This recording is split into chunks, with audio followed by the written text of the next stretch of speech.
And enraged, American Greg LeMond protects his lead in a race against all odds. His wife, his family, caught up in a firestorm called the Tour de France. LeMond's teammate, once his friend, Bernard Hinault, is now the American's worst nightmare. The man who owns them both, with his hand firmly on the throttle of a team ready to explode. An angry young man from America has grabbed hold of a race that will not let him go.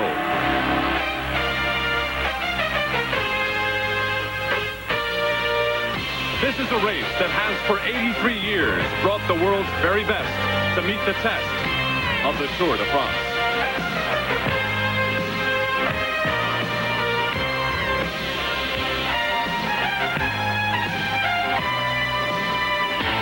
Dressed in yellow for the first time in history, an American carries cycling's prized possession on his back. Greg LeMond has arrived and is beating the Europeans at their game. But riding in his way is a man who had pledged to help him win his first tour. Five-time winner Bernard Hinault has let it be known he is off in search of a record 6th victory. Since it all began July 4th, their journey has taken them all over France's most beautiful countryside. 2,525 miles for 24 days.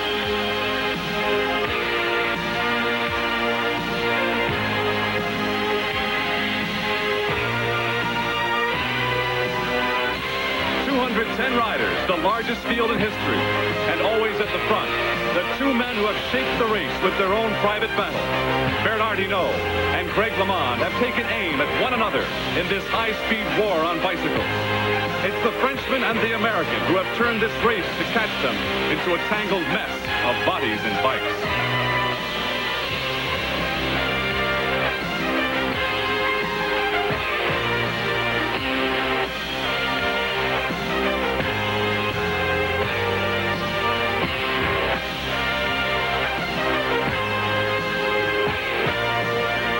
Today, they crown the champion of the Tour de France.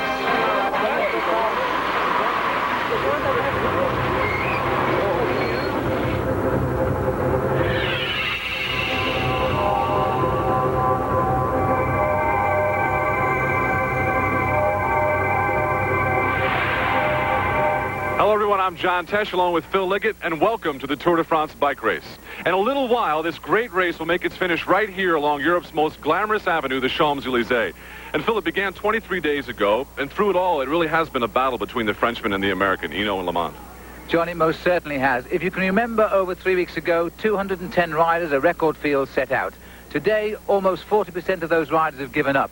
But all the time, the two principal players have been Greg LeMond and Bernard Hinault. And if you can cast your mind back a year ago, that was where the rivalry and the battle really began, in the mountains of France 12 months back. And this has been one of the greatest Tour de France's because of two of the world's greatest cyclists. And one of them lives in Quessoy, France, in the heart of Brittany. Home for Bernard Hinault and his family. That is when Papa isn't off winning the world's most prestigious bike race. Just like that. Kortrijk, Belgium. Home for American Greg LeMond and his family, who have moved from Nevada so LeMond can train and race in Europe with the best. These are two men as different as red and white. Hinault relaxes in his wine cellar, firmly ensconced in the land of his ancestors. LeMond makes his life as an expatriate American, longing to return his family to the shores of America, but committed to a European sport that insists he raise his family here in Europe. The face of the Badger.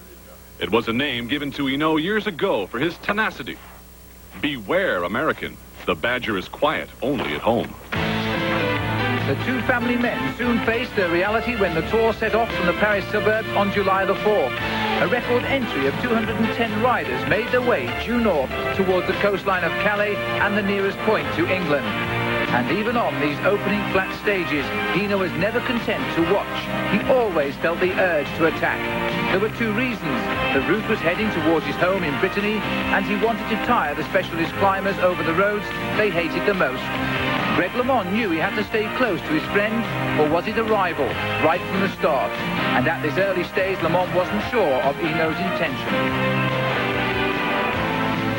The opening week of the 2,500 miles race followed the northern coastline through Normandy, where Americans have come before on less happy occasion.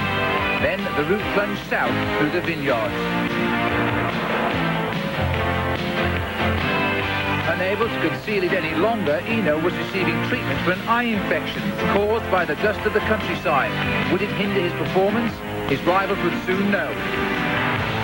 LeMond was also ill with diarrhea, and he'd need to be in top condition if he was to conquer the mountains that were coming closer with every pedal turn.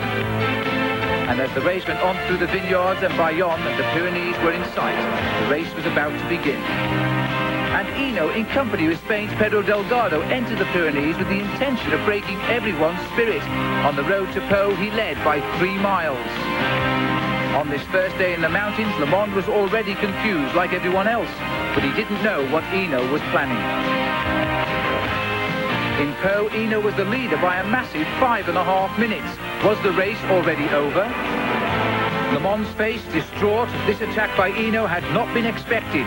Was Hinault a teammate or a rival? But the very next day, LeMond took back 4 of the 5 minutes. The impossible achieved. After the Pyrenees, the race moved on towards the Alps and the next battleground between 2 men who both wanted to win the race. Both appeared equal.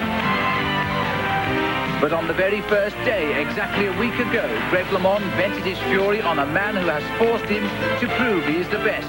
LeMond was drawn by the thought of a yellow jersey. And suffering visibly, the badger was being forced back into his corner.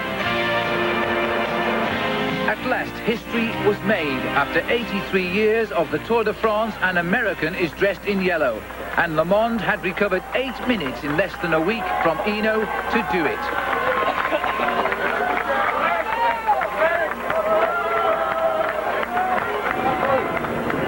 So it was last Sunday that Greg LeMond stood in the yellow jersey, but still 1 more week of racing remaining through the Alps and a crucial time trial.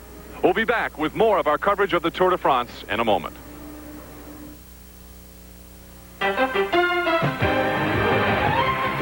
CBS Sports Sunday is sponsored by Bud Light. Everything else is just a light.